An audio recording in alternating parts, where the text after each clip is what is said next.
오늘 이제 4장 후반부의 말씀입니다. 지난주에 4장 전반부에서는 너희가 부르심에 합당하게 살아라 이런 제목으로 권면의 말씀을 교회들에게 주셨습니다. 우리가 하나님의 부르심에 합당하게 살아라는 그 말씀이 지난주 말씀을 간략하게 좀 다시 한번 요약을 해보면은 하나님께서는 우리를 소망 가운데서 우리를 부르셨다 이렇게 이야기합니다. 하나님은 우리에게 소망이 없는 우리의 인생들 가운데 소망 가운데로 우리를 부르셨음을 우리가 기억을 하기를 바랍니다. 바로 하나님께서 예수님을 통해서 이 세상을 구원하는 그 일 가운데 우리가 참여하게 하시고 또 궁극적으로는 그 하나님께서 이루실 영광 가운데 구원의 영광 가운데 우리는 이르게 될 줄로 믿습니다. 그리고 하나님께서 예수님을 이 땅에 보내주시고 예수님이 이 땅에 내려오셨잖아요, 그렇죠? 그리고 하늘로 승천하실 때 사로잡혔던 자들을 사로잡으시고 또 우리에게 선물을 주셨다 이런 말씀이 있었습니다. 예수님을 통해서 하나님은 우리에게 은혜를 주시고 선물을 주셨다.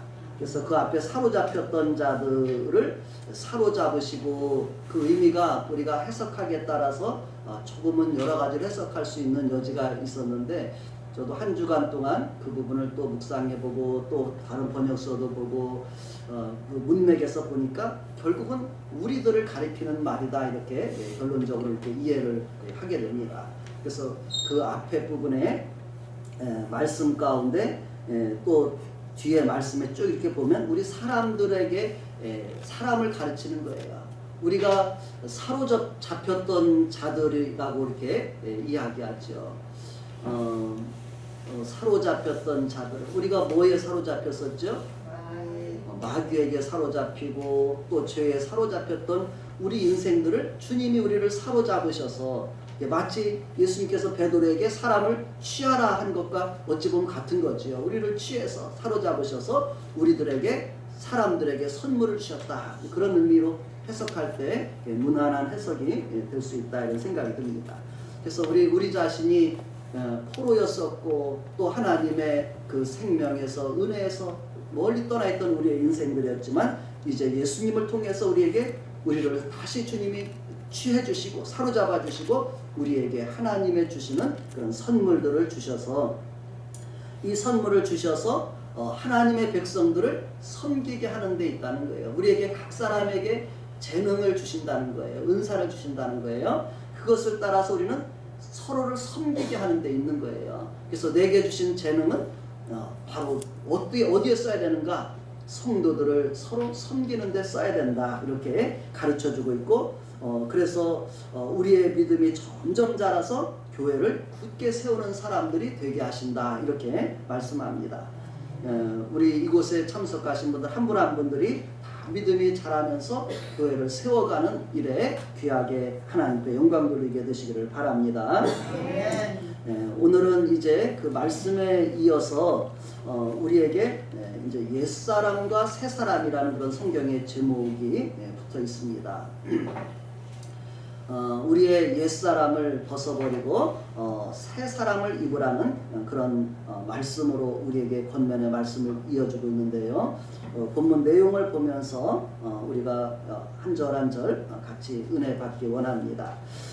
먼저 17절부터 19절의 말씀을 같이 한번 읽어보겠습니다. 17절부터 읽겠습니다. 시작. 그러므로 내가 이것을 말하며 주 안에서 증언하노니 이제부터 너희는 이방인이 그 마음에 허망한 것으로 행함같이 행하지 말라. 그들의 총명이 어두워지고 그들 가운데 있는 무지함과 그들의 마음이 굳어짐으로 말미암아 하나님의 생명에서 떠나 있도다. 그들이 감각 없는 자가 되어 자신을 방탕에 방임하여 모든 더러운 것을 욕심으로 행하되 여기까지 말씀입니다. 먼저 우리에게 이방인이 그 마음에 허망한 것으로 행함같이 행하지 말라는 그런 권면의 말씀을 이어주고 있습니다. 그 17절에 보면 그렇죠. 내가 이것을 말하며 주 안에서 증언하노니 이제부터 너희는 이방인이 그 마음에 허망한 것으로 행함같이 행하지 말라, 이렇게 권면합니다. 그것을 조금 쉬운 번역으로 아래다 이렇게 실어놨습니다. 공동 번역인데요. 공동 번역은 이제 카톨릭과 개신교가 함께 이렇게 번역한 성경으로 이렇게 알려져 있는데요. 그 본문을 아래 부분 읽어보겠습니다. 그러므로 나는 주님의 이름으로 여러분에게 간곡히 권고합니다. 이제부터 여러분은 이방인들처럼 살지 마십시오. 그들은 헛된 생각을 하고 마음이 어두워져서 하나님께서 주시는 생명을 받지 못할 사람이 되었습니다. 그것은 그들이 무지하고 마음이 완고하기 때문입니다. 그들은 도덕적인 감각을 잃고 제멋대로 방탕에 빠져서 온갖 더러운 짓을 하고 있습니다. 그래서 이방인, 하나님을 알지 못하고 또 믿지 않고 사는 사람들의 삶의 모습을 우리에게 증거하고 있죠. 바로 이제 그 이방, 하나님을 믿지 않고 알지 못하고 사는 그 사람들은 오늘 본문에서 보면 하나님의 생명에서 떠나 있다고 말하는데, 그 이유는 그들의 무지함과 또 마음의 완악함으로 말미암아 도덕적인 감각을 잃어버렸다. 그리고 또 제멋대로 방탕에 빠져서 살아가고 있다. 이렇게 이야기합니다. 우리가 설명하지 않아도 우리 자신들의 육체의 그 본성을 따라서 우리가 일어나는 생각과 우리의 삶의 모습을 바라보면 아마 이런 부분을 우리가 충분히 이해할 수가 있을 것입니다. 그 중에서 한 가지만 언급을 한다면은 우리가 여기 보면 그들 가운데 있는 무지함이라고 말하고 있죠. 무지함이 뭐예요? 하나님을 알지 못하는 것, 이것이죠. 우리가 하나님을 모른다는 것이 자연스러운 것이 아니라 사실은 부끄러운 거라는 거예요. 하나님을 모르는 것은 부끄러운 것이라는 것을 성경에서 여러 곳에서 증거해요.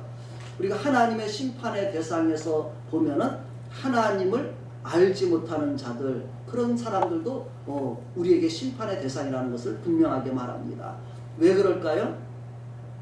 하나님께서 우리에게 하나님을 알 만한 것들을 끊임없이 우리에게 계시해 주셨기 때문에 그런 거예요.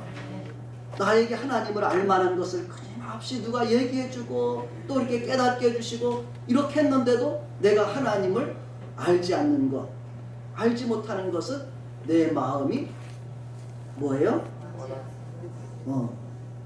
완악하고 교만하기 때문이라는 거예요. 얼마나 많은 사람들에게 하나님을 믿을 만한 그런 기회들을 주실까요? 하나님께서 지금도 하나님께서는 이스라엘 백성들을 향해서 하나님의 표현해 보면 온종일 그들에게 돌아오라고 손을 펴고 있다는 거예요. 하나님 손만 펴고 계신 게 아니라 여러 가지 일들을 통해서 그들에게 깨닫게 하시고 돌아오기를 기다리는 그런 것이죠. 마치 이것은 이스라엘만이 위해서가 아니라 온 세상을 향해서 하나님이 손을 펴시고 그들에게 돌아올 수 있는 기회를 만들어 주시는 거예요. 그래서 성경에 보면 먼저 이스라엘 백성들이 하나님의 아들을 배척해 버렸죠. 그랬을 때 하나님께서는 이방인들 가운데 돌아오는 기회를 삼으시는 거예요. 이 기간 동안을 이방인들 가운데 돌아오는 기회를 삼으시고 먼저 이방인의 충만한 수가 차게 되면 이스라엘 백성들이 시기해서 하나님을, 예수님을 믿는 사람들에게 하나님 이런 은혜를 주시는구나, 그걸 깨닫고 마침내 이스라엘 백성들이 돌이켜서 예수님을 믿게 될 거라는 것입니다. 이것이 하나님의 구원의 경륜이라고 바울 사도는 이야기하고 있죠. 그래서 오늘 하나님은 이렇게 이방인들 가운데 또 이스라엘 백성들 가운데 믿을 만한 기회를 주시고 증거를 주시고 이렇게 해서 우리로 하나님 앞에 돌아와서 구원을 받게 하시죠. 아멘. 그러나 우리가 이런 기회 때 하나님을 알지 않고 하나님을 받아들이지 않고 그런다면 우리는 그 무지함으로 말미암아 하나님 앞에서 하나님의 생명에서 떠나게 된다고 이야기하는 것이죠. 그래서 우리가 하나님을 알지 않고 방탕하게 살아가면서 더러운 것을 욕심으로 살아가는 그 삶은 하나님의 생명에서 떠나 있는 삶이라는 사실을 우리에게 기억하면서 우리가 이제는 주님 안에 있는 우리들은 더 이상 그러한 것을 따라서 살아가지 마라. 이방인이 그 마음에 허망한 것을 따라서 행함같이 행하지 말라. 이렇게 먼저 권면합니다.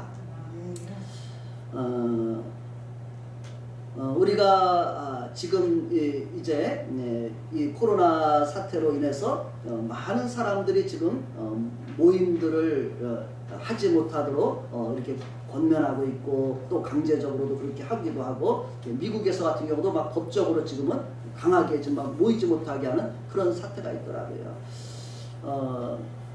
이런 상황 속에서 우리가 여러 가지로 많은 생각들을 아마 우리들로 하게 하는 그런 시간이라 생각됩니다.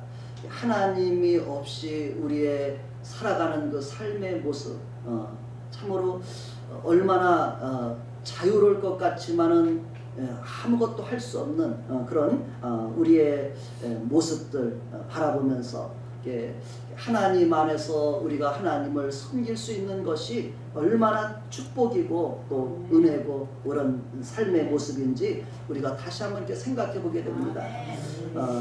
그래서 이런 가운데서도 우리가 하나님 앞에 예배를 끊이지 않고 이어가고 또 하나님의 은혜를 구하는 것은 하나님께서 기뻐하시는 모습이고 또 우리에게 은혜요 복인 줄로 믿습니다. 아멘.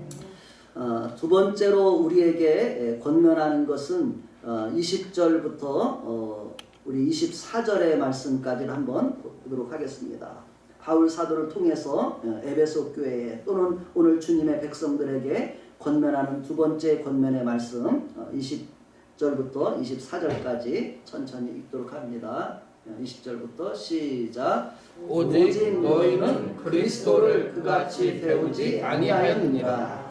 진리가 예수 안에 있는 것 같이 너희가 참으로 그에게서 듣고 또한 그 안에서 가르침을 받았을진데 너희는 유혹의 욕심을 따라 썩어져가는 구습을 따르는 옛사람을 벗어버리고 너희의 심령이 새롭게 되어 하나님을 따라 의와 진리의 거룩함으로 지으심을 받은 새 사람을 입으라. 아멘.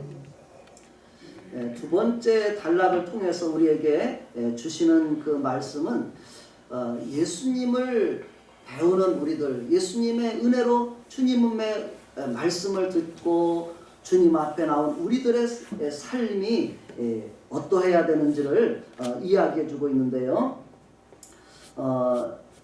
예수님 안에 있는 우리들은 예수님 안에 진리가 있다 이렇게 표현하고 있죠. 진리가 예수 안에 있는 것 같이 너희가 참으로 그에게서 듣고 또한 그 안에서 가르침을 받았을진데 이렇게 표현하고 있죠. 우리 오늘 주님 앞에 나온 우리들은 다 주님의 말씀을 듣고 또 주님의 가르침을 우리가 받아가고 있는 그런 사람들입니다. 이런 우리들에게 있어서는 그런 이제는 더 이상 그 앞에 1절에 말한 이방인들과 같이 그렇게 우리가 그런 삶을 따라가지 말고 22절에서 그런 표현이죠. 한 번 더 반복한 것이라 생각이 드는데요. 너희는 유혹의 욕심을 따라 썩어져가는 구습을 따르는 이렇게 표현하면서 그것이 우리의 옛 사람이다 이렇게 표현했습니다. 우리의 옛사람을 벗어버리라 이렇게 이야기합니다. 그 부분을 우리가 또 조금 더 쉬운 번역으로 한번 여기 아래 부분에 읽어보겠습니다. 그러나 여러분은 그리스도를 그렇게 배우지는 않았습니다.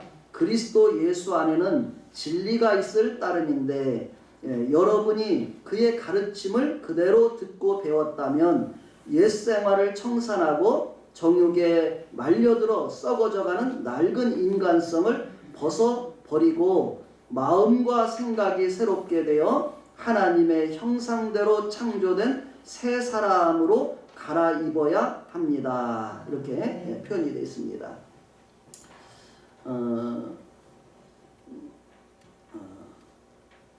이 부분을 보면서 우리에게 생각되는 것이 있습니다. 우리가 주님을 알지 못하고 살다가 하나님의 은혜로 주님의 복음을 듣고 또 주님의 가르침을 받은 우리들의 삶의 모습, 또 예수님 안에서 하나님은 우리에게 새로운 삶의 모습을 우리에게 비춰주는 것이죠. 예수님 안에서 새로운 삶이 있구나, 우리가 그런 것을 발견하게 됩니다. 그래서 여기 특별히 21절에 보면 그렇게 표현되어 있잖아요. 진리가 예수 안에 있는 것 같이 너희가 참으로 그에게서 듣고 또한 그 안에서 가르침을 받았을진데, 이렇게 표현하고 있죠. 우리가 예수님의 말씀을 듣고 예수님의 가르침을 받을 때 우리가 생각되는 것은 예수님은 이 세상의 그 사람들의 가르침과 삶의 모습과 전혀 다른 모습을 우리에게 보여주고 계시죠. 제가 처음에 교회 와서 느낀 것이 그런 것이죠. 이 세상에서의 모습과 다른 모습을 발견하는 거예요. 우리 성도님들은 어떠셨나요? 교회 처음 나왔을 때 교회가 세상과 똑같던가요? 아니면 다르다고 느껴졌나요? 다르다. 네. 특별히 사람들의 모습이 참 다르구나, 이런 것을 저는 이렇게 느꼈습니다. 예수님 안에 있는 사람들의 삶은 하나님의 마치 예수님을 해라고 성경에 표현하고 있잖아요. 돋눈해로도 표현했어요. 예수님을 마치 그 햇빛을 받아서 그 밝고 기뻐하고 어떤 그런 모습이 성도들 안에, 교회 안에 있는 것을 제가 이렇게 처음 느껴질 때 그런 모습을 내가 이렇게 발견한 거예요. 그러면서 주님 안에 있으면 다르구나, 이런 마음을 저도 이렇게 생각하면서, 그렇다면 그분 어떤 분이길래, 그래서 이제 제가 그래서 성경을 사서 이제 저도 읽어보고 배워가고 그랬던 처음에 신앙을 출발했던 것이 그런 동기였습니다. 그래서 여기에서 또 우리가 이제 성경에서 가르쳐준 것은 예수님 안에 있으면은 우리들을 어떤 존재로 보냐면 새로운 사람으로 하나님은 우리를 그렇게 받아주신다는 거예요. 그래서 고린도후서 5장 17절에 보면 그런 표현이 있죠. 누구든지 그리스도를 믿으면 새 사람이 됩니다. 낡은 것은 사라지고 새 것이 나타났습니다. 이렇게 이제 번역으로 보면 그렇게 표현이 있습니다. 우리가 이제 우리 가지고 있는 성경에서는 누구든지 그리스도 안에 있으면 새로운 피조물이라. 이전 것은 지나갔으니 보라 새 것이 되었도다. 예수님 안에 있으면 어떻게 된다고요? 새로운 사람이 된다는 거예요. 예수님 안에서 제가 새로워졌고 또 우리 성도님들 한 분 한 분들이 다 새로워져 가게 하시는 은혜 가운데 있는 줄로 믿습니다. 그러면서 이 부분을 또 골로새서의 말씀 속에서 이 부분의 그 같은 문맥을 제가 이렇게 좀 같이 한번 실어봤습니다. 왜냐하면 에베소서, 골로새서, 빌립보서, 또 빌레몬서, 이것이 다 같이 바울 사도가 옥중에서 그 소아시아 지역의 초대교회들에게 보낸 서신이기 때문에 조금씩 다른 표현이지만 같은 가르침이라고 이렇게 이해할 수가 있는데요. 골로새서 3장의 이 부분에 권면하는 부분을 조금만 이렇게 실어봤습니다. 먼저 3장 1절에 보면 3장 1, 2절과 그 다음에 이제 8절부터 있는 것을 10절까지를 제가 읽어보겠습니다. 그러므로 너희가 그리스도와 함께 다시 살리심을 받았으면 위의 것을 찾으라. 거기는 그리스도께서 하나님 우편에 앉아 계시느니라. 위의 것을 생각하고 땅의 것을 생각하지 말라. 아까는 옛사람, 새사람 이런 표현을 썼다면 여기서는 위의 것, 땅의 것 이런 표현으로 기록이 되어 있죠. 그리고 3장 8절부터 보면 그러나 지금은 분노와 격분과 악의와 비방과 또 입에서 나오는 수치스러운 말 따위는 모두 버려야 합니다. 그리고 거짓말로 서로 속이지 마십시오. 여러분은 옛 생활을 청산하여 낡은 인간을 버렸고 새 인간으로 갈아입었기 때문입니다. 새 인간은 자기 창조주의 형상을 따라 끊임없이 새로워지면서 참된 지식을 가지게 됩니다. 이런 과정 속에 우리들이 있게 된 줄로 믿습니다. 우리의 옛 생활을 청산하면서 우리가 새로운 그리스도의 사람으로 하나님의 사람으로 우리는 새로워져 가고 있고 또 참된 지식을 우리가 갖추어가게 되는 줄로 믿습니다. 그래서 이제 이 두 번째 단락을 전체로 이렇게 좀 한마디로 좀 요약을 해본다면 예수 그리스도 안에서 우리의 심령이 우리의 마음이 새롭게 되어서 하나님을 닮아가는 새 사람이 되십시오. 이런 권면의 말씀으로 우리가 이해를 할 수가 있습니다. 그래서 우리의 심령이 새롭게 되어 그 말씀을 공동번역에서는 심령을 마음과 생각으로 이렇게 표현해 됐습니다. 우리의 마음과 생각이 새롭게 되어 우리가 계속해서 주님 안에 머물면서 우리의 마음과 생각이 새로워져 가고 또 하나님 앞에서 우리에게 참된 그런 지식으로 하나님 앞에 우리가 계속 성장해가는 그런 사람들이 되라는 권면의 말씀으로 우리가 받아들일 수가 있죠. 우리가 교회에 많은 예배가 지금 많이 이렇게 조금 줄어드는 그런 상태에 있죠. 이런 상황 속에서 우리 각 사람이 아마 이렇게 가정에서 또한 직장생활을 하면서 조금 더 하나님 앞에 우리 자신들을 돌아보고 또 말씀 앞에서 우리를 비춰보고 그런 가운데 우리가 하나님 안에서 나의 모습들을 점검해 보면서 하나님 앞에 조금 더 이렇게 나아가는 그런 시간들이 되면 좋겠습니다. 사실은 좀 더 어려울 수도 있는 것 같아요. 우리가 예배를 드리는 것보다 혼자 이렇게 한다는 것은 사실 더 어려울 수가 있어요. 그러나 한편으로는 조용한 가운데서 하나님 앞에서 나를 돌아볼 수 있는 그런 시간은 되고 있구나. 전 개인적으로 그렇게 느껴집니다. 그러면서 느끼는 것은 뭐냐면은 우리가 하나님 앞에 우리가 나가지 못하고서 하나님 앞에 가까이 나가지 않으면서 우리의 삶의 모습이라는 것은 참 연약한 모습이고 또 하나님 앞에서 참 부패된 모습이고 어떤 그런 모습들을 이렇게 생각을 해봅니다. 그럼에도 불구하고 하나님 안에서 예수님을 알게 했고 하나님을 알게 하셔서 하나님 앞에서 믿음으로 한 발짝 나가고자 하는 그런 모습으로 우리를 불러주신 하나님의 은혜를 생각하면서 하나님 앞에서 은혜와 긍휼을 구하며 이렇게 저도 살아가고 있습니다. 우리가 예수님 때문에 우리는 분명 새로운 삶을 하나님이 주셨다는 것을 우리가 기억해야 되는 것이죠. 이 두 번째 권면의 말씀에서 그리고 그 새로운 삶의 모습을 향해서 우리의 믿음이 성장해가고 변화되어져가는 그런 삶의 모습을 우리는 살아가라고 권면한 것입니다. 이 말씀 속에서 우리가 로마서의 권면을 한 가지 더 이렇게 잠깐 보고 넘어가려고 합니다. 로마서 12장 1절 2절의 권면의 말씀인데요. 이 로마서 12장 1, 2절의 권면의 말씀은 로마 교회를 향해서 글을 쓰면서 앞에 모든 하나님의 복음의 진리를 그들에게 전해주고 나서 그들의 삶이 어떻게 돼야 되는지 그들의 삶에 대한 권면의 말씀이에요. 오늘 이 에베소서 우리도 4장부터는 어찌 보면 구원의 경륜까지 이야기하고 우리의 삶에 대한 권면을 하고 있는 것이거든요. 하나님을 믿는 예수를 믿는 우리의 삶이 어떠해야 되는지를 권면하는 것이기 때문에 같은 문맥입니다. 우리 한번 읽어보도록 하겠습니다. 시작.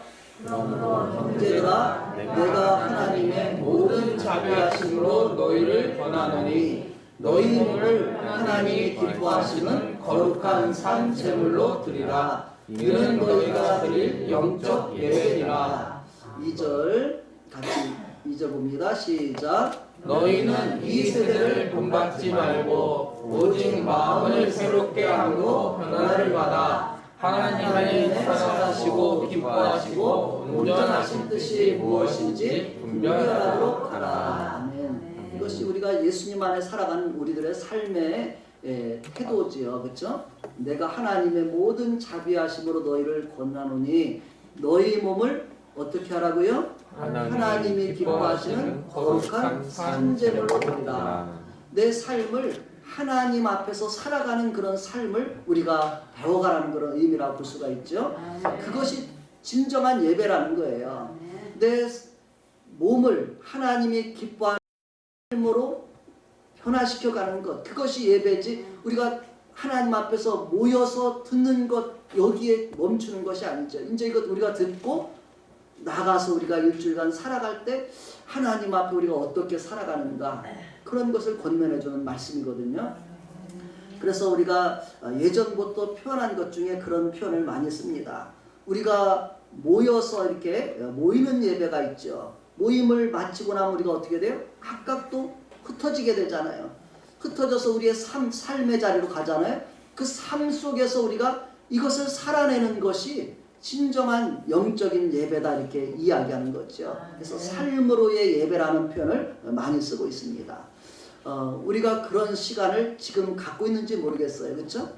우리가 모이는 것이 많이 주는 대신 우리의 삶의 자리에 많이 머물러 있기 때문에 삶 속에서 하나님의 말씀을 기억하고 하나님의 말씀대로 내가 살아가는 것을 다시 한번 돌아보면서 우리의 신앙이 하나님 앞에 더 다져져 가고 또 고쳐져 가고 이렇게 세워져 가는 그런 은혜들이 있게 될 줄로 믿습니다.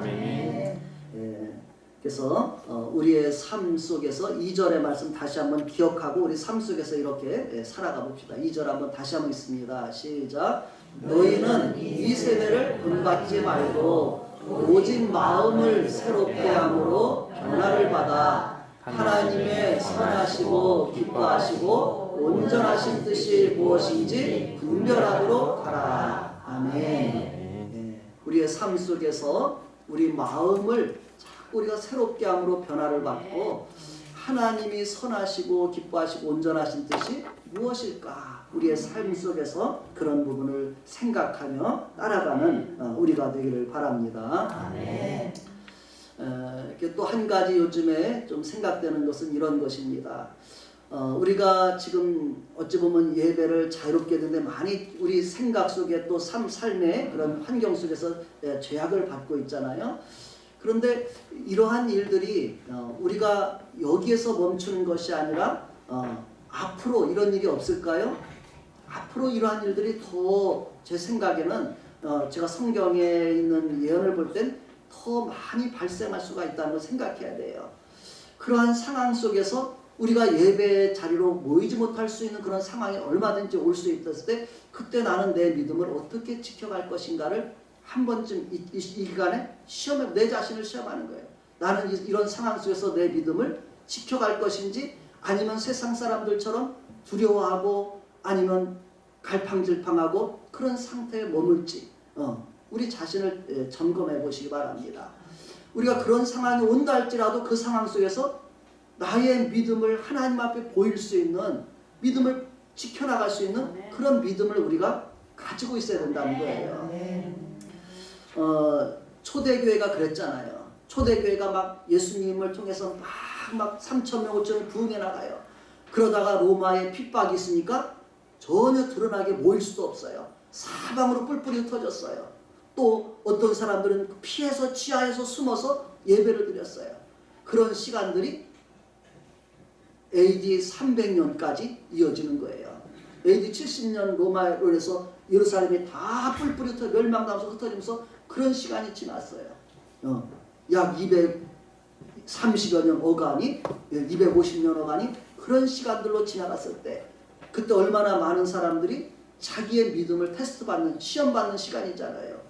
내가 다시 세상 사람처럼 돌아가서 그냥 세상 사람처럼 살 것인지, 아니면 내 믿음을 지키기 위해서 애를 쓰고 살아갈지. 그것이 초대교회의 모습이었고, 또 마지막 때 우리가 환난의 시기가 올 거라고 성경은 예언하잖아요. 그렇죠? 우리가 요한계시록을 이제 송목사님 통해서 우리가 계속해서 배우는데, 요한계시록은 어떤 책이냐면 우리에게 이 세상의 마지막 재앙이 기록된 것이 요한복음의 복음이에요.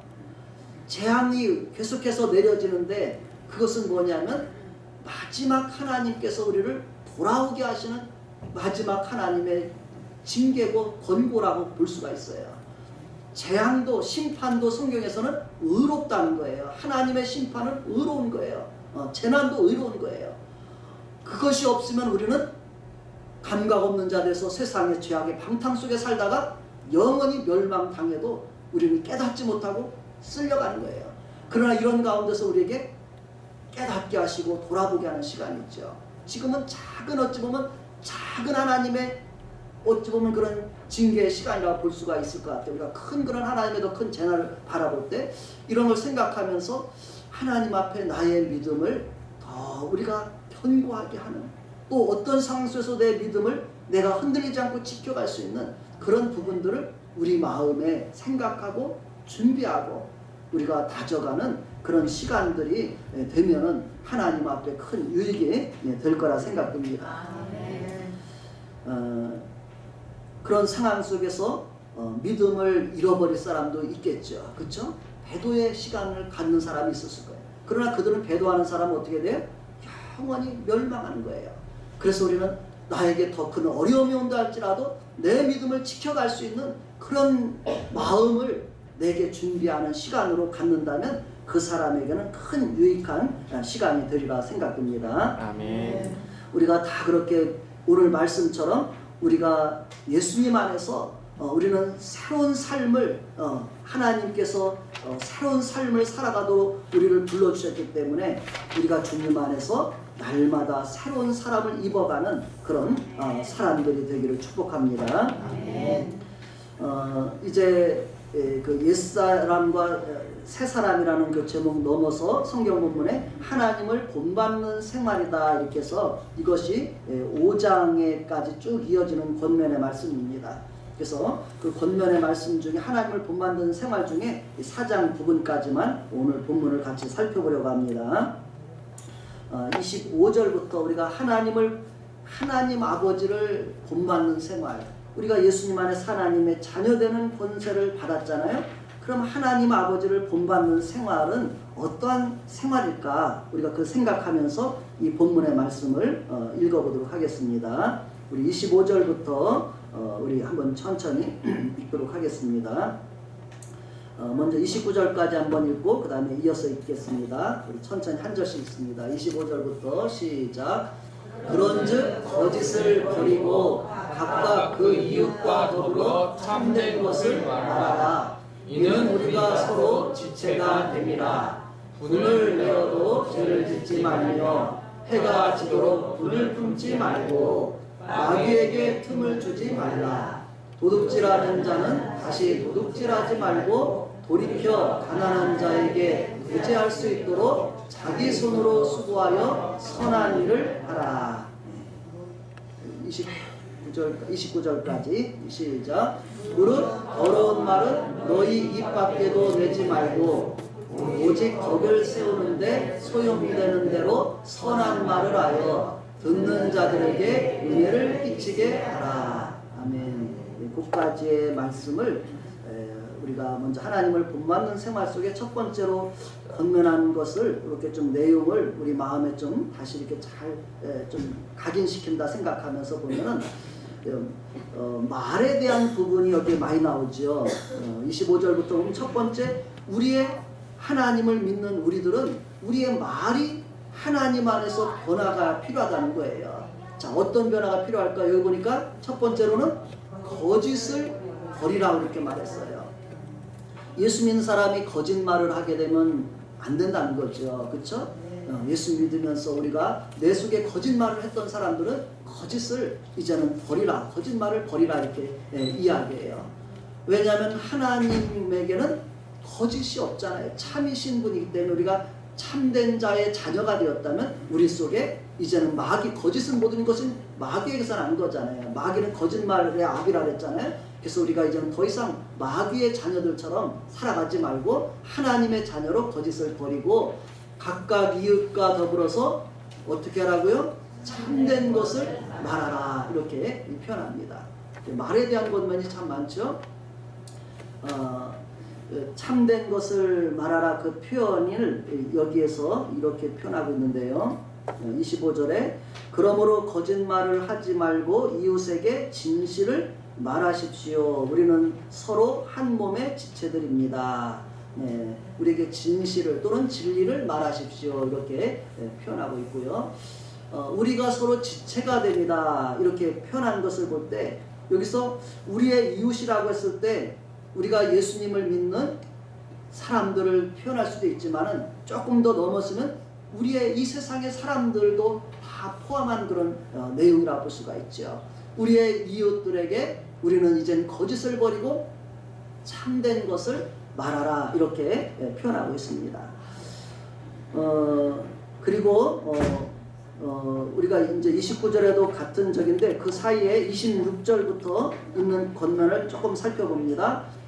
분을 내어도 죄를 짓지 말며 해가 지도록 분을 품지 말고 이렇게 돼 있죠. 그것을 좀 더 쉬운 번역으로 보니까 화나는 일이 있더라도 죄를 짓지 마십시오. 해질 때까지 화를 풀지 않으면 안 됩니다. 이렇게 이야기합니다. 우리에게도 화나는 일이 있을 수 있죠. 그렇죠? 화나는 일이 있더라도 우리가 죄를 짓지 말라. 그리고 또 해질 때까지 화를 풀지 않으면 안 된다. 이렇게 표현하고 있습니다.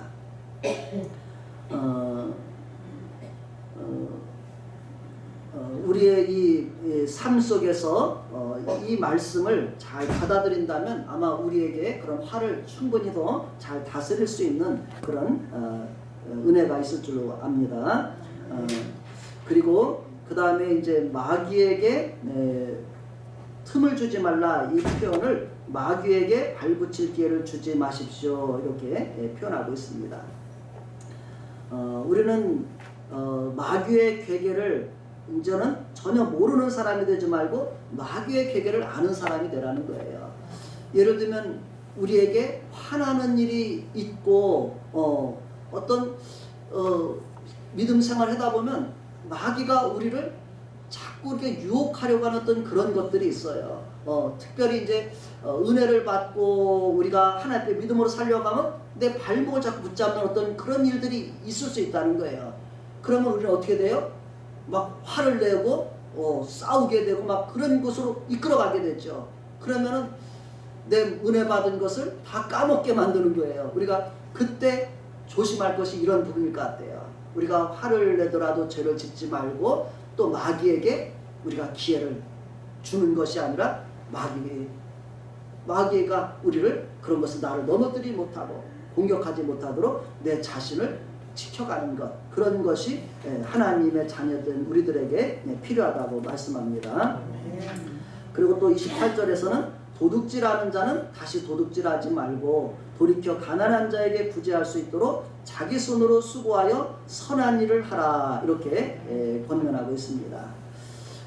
우리들에게 예수님을 믿는 사람들에게 있어서 일이라는 것, 우리가 필요하다는 것을 권면해 준 것이죠. 우리가 예수 믿는다고 하면서 아무것도 하지 않는 것, 많은 시한부 종말을 가진 이단들이 일을 하지 않거든요. 대부분의. 지금 신천지 이제 이단이 많이 드러났잖아요. 물론 하나님의 교회도 막 이단도 지금 부지런히 막 활동을 하는데 이 사람들의 특징은 뭐냐면 일하는 사람들을 다 자기 집단으로 끌어들여서 오직 자기들의 것만 전파하게 만드는 거예요. 자기들의 일에 막 온 힘을 다 쓰게 만드는 거예요. 그래서 학생도 학교를 퇴학해서 거리 오라래고 직장생활 사람들 거리 오라고서 자기들의 수를 채우는 데만 아주 그냥 열심을 내죠. 그러니까 열심히 대단해요. 그것이 그 사람들에게는 그 가르침이고 그것이 그들의 구원의 조건이 되고 그들의 목표이기 때문에 그렇게 가르치죠. 결국은 우리가 데살로니가 서신에서도 초대교회부터 말한 게 뭐냐면 이렇게 우리가 주님이 오신다고 해서 세상에서 일을 하지 않는 사람들은 결국은 교회에서 무리를 일으키는 거예요. 교회가 아니라 그 삶에서 뭔가 변질되고 잘못된 것을 만들지요. 그래서 이제 데살로니가 서신에서도 권면한 것이 일하지 않는 자는 먹지도 말라. 그렇게 이제 우리에게 권면하면서 우리에게 손으로 수고하는 것을 계속해서 권면하지요. 그래서 아마 그것이 기독교의 우리의 영성에 있어서 그게 건강한 모습이라는 걸 보게 돼요. 그렇지 않게 되면 우리의 건강한 영성에서 우리의 삶에서 뭔가 벗어나게 되는 우리의 삶을 무너뜨리게 되는 그런 것이 될 수 있음을 우리가 생각해 보면서 우리가 주님을 믿지만 주님이 곧 오신다 할지라도 오늘 내게 주어진 일들을 손수 수고하면서 살아가는 그런 것을 우리가 이 본문을 통해서 잘 균형을 유지하는 거라고 볼 수 있겠죠. 우리 삶의 균형을 잘 유지해가며 살아갈 수 있기를 바랍니다. 그리고 이제 그 말에 대한 것이 29절에 다시 한번 나오는데 그 부분 한 번만 더 있습니다. 29절 시작. 무릇 더러운 말은 너희 입 밖에도 내지 말고 오직 덕을 세우는데 소용되는 대로 선한 말을 하여 듣는 자들에게 은혜를 끼치게 하라. 아멘. 여기도 그 아까 동일하게 25절에 나온 것처럼 말에 대한 것이에요. 이 부분을 조금 공동 번역으로 다시 한번 읽어드립니다. 남을 해치는 말은 입 밖에도 내지 마십시오.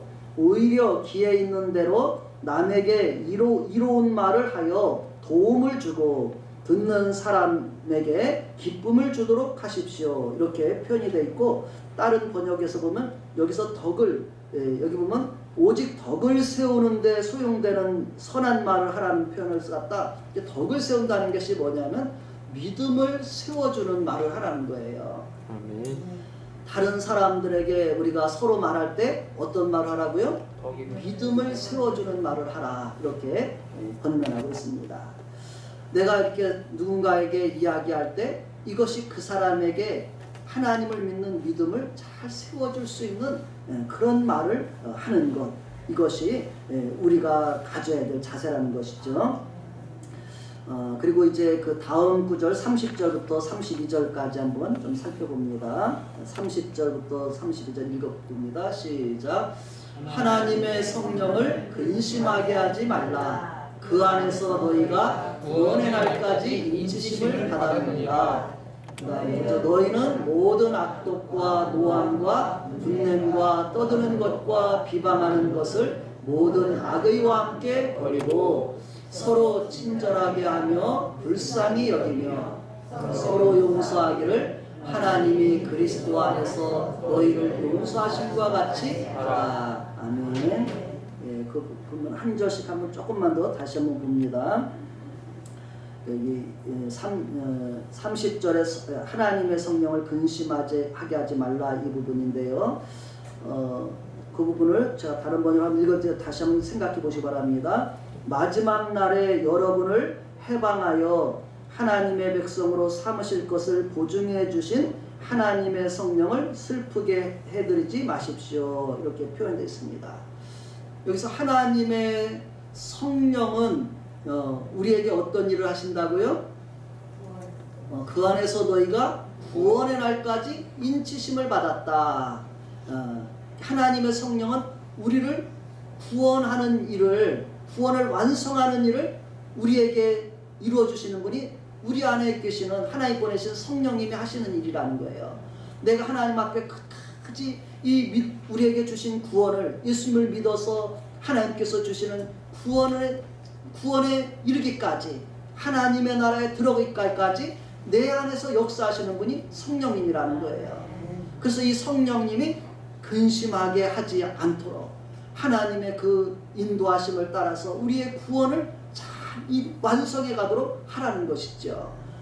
그래서 내가 구원에서 멀어져 가게 된다면 하나님 내 안에 있는 성령님께서 근심하게 된다는 거예요. 우리가 그렇게 하나님의 성령을 근심하게 하지 않고 하나님의 말씀과 성령을 따라서 하나님의 구원의 날까지 이르는 그런 삶을 살아가시기를 바랍니다.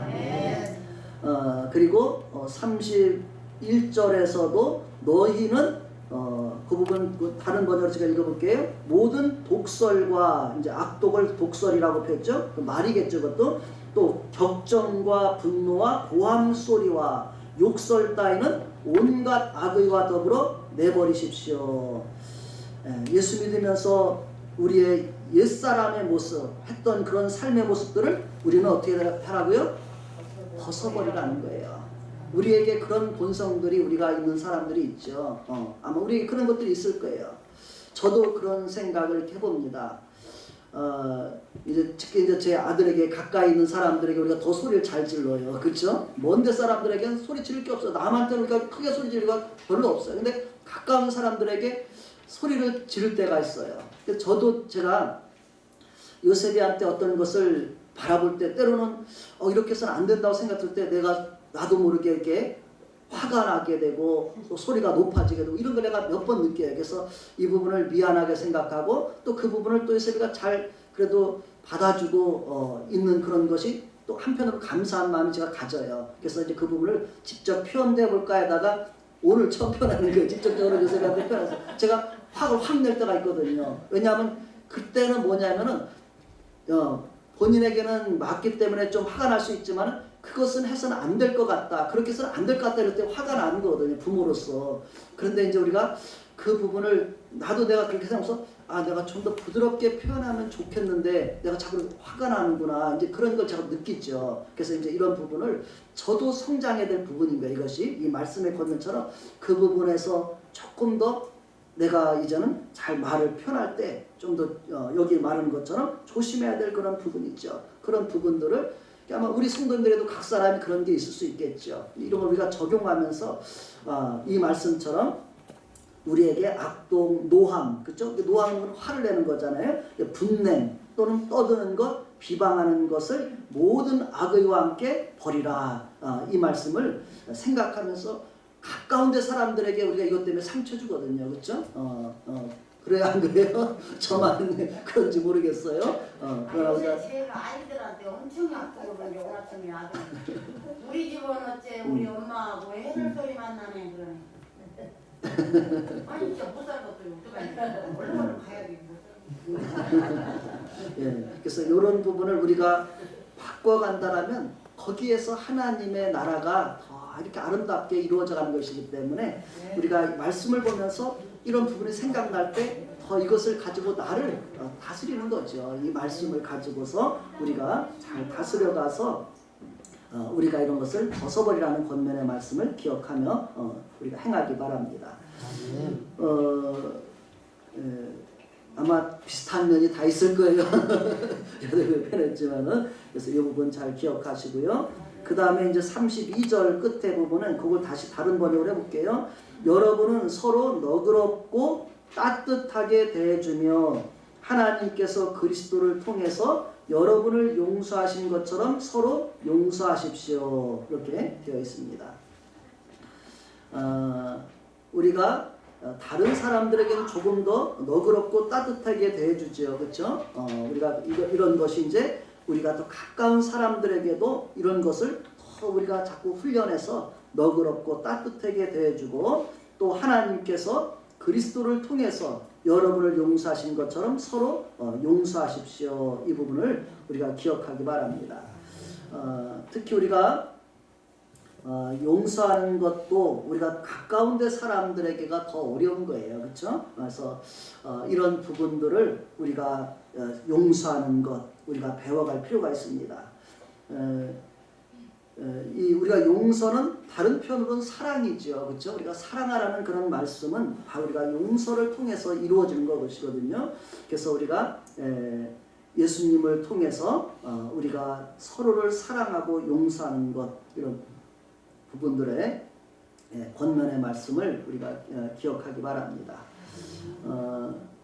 이 부분을 다른 번역 한 번만 더 읽어드릴게요. 여러분은 서로 너그럽고 따뜻하게 대해주며 하나님께서 그리스도를 통해서 여러분을 용서하신 것처럼 서로 용서하십시오. 아멘 안 하십니까? 네. 이 말씀을 권면을 받아야 되는 거예요.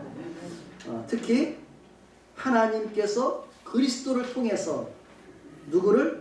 여러분을 용서하신 것처럼 서로를 그렇게 용서하십시오. 이렇게 해서 예수님께서 우리를 어떻게 용서해 주실까요? 한없이 용서해 주셔요. 지금도 예수님께서 나를 얼마나 용서해 주시는가, 그걸 생각하면 우리가 다른 사람을 용서할 수 있는 거예요. 내가 예수님의 용서를 받지 않고 용서하려면 우리는 나 절대 못해 이렇게 할 거예요. 근데 예수님이 나를 용서하신 것처럼 하라고 했기 때문에 우리가 예수님의 비유 잘 알잖아요. 1만 달란트 빚진 자가 용서받았잖아. 그것이 우리고, 내가 나에게 500데나리온 100데나리온 빚진 자, 작은 빚을 진 자를 용서하지 못하는 게 우리의 마음이란데, 예수님은 우리가 그렇게 해서는 안 된다는 거죠. 내가 주님 앞에 받은 용서가 얼마나 큰 줄을 기억하고, 우리가 나에게 잘못한 사람이 있어도 용서라는 말씀이잖아요. 그래서 이 말씀을 기억하면서 예수는 나에게 이렇게 용서를 지금도 한없이 이렇게 용서를 베풀어 주셨구나 하면서 우리가 용서한다면 거기에서 우리가 다른 사람들이 나에게서 예수님의 은혜를 발견하는 거예요. 나 같으면 저렇게 못할 텐데, 그러면서 왜 그렇게 했지? 저 사람이 예수 믿기 때문에 그렇구나, 하나님 믿기 때문에 그렇구나, 이렇게 했을 때 우리가 하나님 앞에 영광을 돌리게 될 줄로 믿습니다.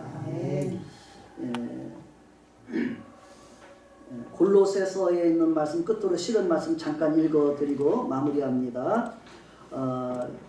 여러분은 하나님께서 뽑아주신 사람들이고 하나님의 성도들이며 하나님의 사랑을 받는 백성들입니다. 그러니 따뜻한 동정심과 친절한 마음과 겸손과 온유와 인내로 마음을 새롭게 하여 서로 도와주고 피차에 불평할 일이 있더라도 서로 용서해 주십시오. 주님께서 여러분을 용서하신 것처럼 여러분도 서로 용서해야 합니다. 그뿐만 아니라 사랑을 실천하십시오. 사랑은 모든 것을 하나로 묶어 완전하게 합니다. 하나님을 본받는 생활, 말에 대한 부분들, 또 우리의 삶 속에서 일에 대한 부분들, 또 주님 안에서 용서하는 부분들, 이러한 부분들을 한 주간도 우리의 삶 속에서 기억하며 또 실천해 갈 수 있는 귀한 은혜 있기 바랍니다.